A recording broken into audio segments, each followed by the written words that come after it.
नमस्कार दोस्तों, मैं हरिओम यादव एक बार फिर से आपका स्वागत करता हूं लाइफ चेंजिंग स्टोरी में।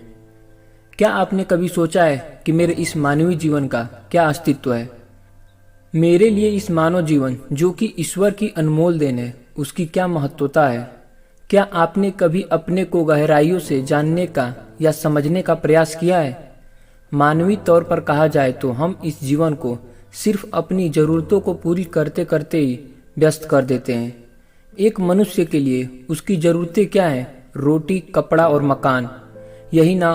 पर यह असल सत्य नहीं है।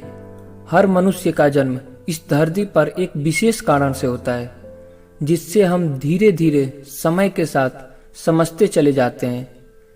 कई लोग अपने इस मानवीय जीवन के सत्य को समझ ही नहीं पाते, क्योंकि वे हमेशा नकारात्मक सोच ही रखते हैं। यही अंतर है नकारात्मक और सकारात्मक सोच में। जहां नकारात्मक सोच हमारे लिए समस्याएं पैदा करती है, वही सकारात्मक सोच हमारे लिए नए अवसर लाती है।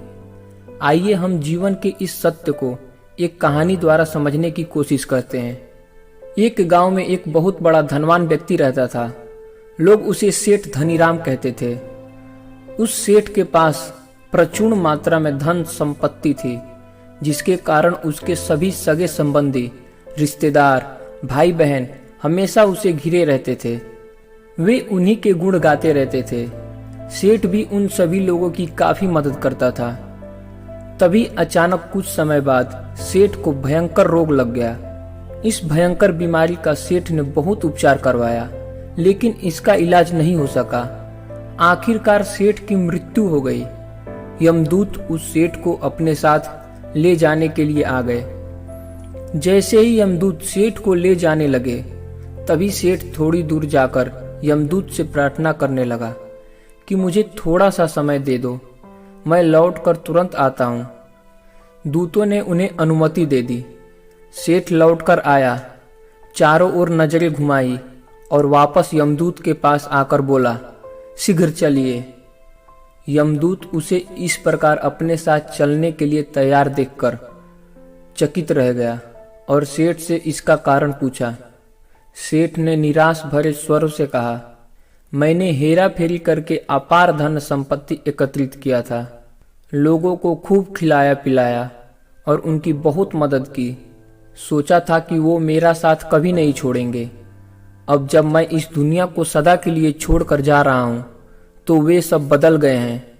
मेरे लिए दुखी होने के बजाय ये अभी से मेरी संपत्ति को बांटने की योजना बनाने लगे हैं। किसी को मेरे लिए जरा सा भी अफसोस नहीं है। सेठ की बात सुनकर यमदूत बोला, इस संसार में प्राणी अकेला ही आता है और अकेला ही जाता है।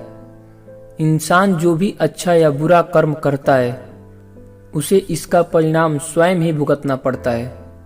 हर प्राणी इस सत्य को समझता है, पर देर से। हम इस बात को अपने जीवन में भी देख रहे हैं। लोग जीवन के सत्य को भूलकर मानव द्वारा बनाए गए जाल जैसे लालच, रुपए, पैसे, बुराई आदि तले दबे जा रहे हैं। आप जो भोजन ग्रहण करते हैं वह पेट में 4 घंटे तक रहता है। जो वस्त्र पहनते हैं वह 4 महीने तक रहता है। लेकिन जो ज्ञान आप हासिल करते हैं वह आपके अंतिम सांस तक रहता है और संस्कार बनकर आपकी अगली पीढ़ी तक पहुंचाता है। ज्ञान का बीज कभी भी व्यर्थ नहीं जाता है। जो है जितना है सफल करते चलो। सफल करने से ही सफलता मिलती है। हर व्यक्ति को सकारात्मक तरीके से देखो, सुनो और समझो। हम जितना ज्यादा पढ़ते हैं, सुनते हैं, समझते हैं, हमें अपनी कमियों का उतना ही ज्यादा एहसास होता है और इसी कमी को दूर करके हम सफलता की मंजिल की ओर अपने कदम बढ़ाते चले जाते हैं। वो कहते हैं ना कि क्या लेकर आया था जो क्या लेकर जाएगा। कर कुछ ऐसा जाओ कि लोग तुम्हें याद रख जाएं।